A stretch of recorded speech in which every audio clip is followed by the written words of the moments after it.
哇！我哋咧嚟到咧呢個咧擺魁地奇用品嘅地方啊，咁對於啲運動細胞好強嘅同學咧，一定咧就好感興趣啦。咁我哋咧一齊派櫻花仔咧去睇下佢可唔可以應付到魁地奇個箱先。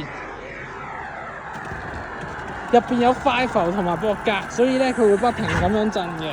咁我哋派櫻花仔睇下佢先。櫻花仔而家都係咁喺度跟住個快浮同埋博格震緊，後邊咧就係咧史羅哲林嘅蛇啦嘅紋章啦，跟住我哋見到咧有雷文克狼啦，跟住然之後咧仲有赫夫嘅獾啦，同埋我哋嘅葛萊芬多嘅獅子。咁呢啲都係一啲咧魁地奇入邊要用嘅用品，係啦。咁啊好難得咧嚟到我哋呢個嘅哈利波特禁忌森林入邊睇到呢一啲咁有趣嘅用品啊！好，咁我哋咧好快就去下一站啦。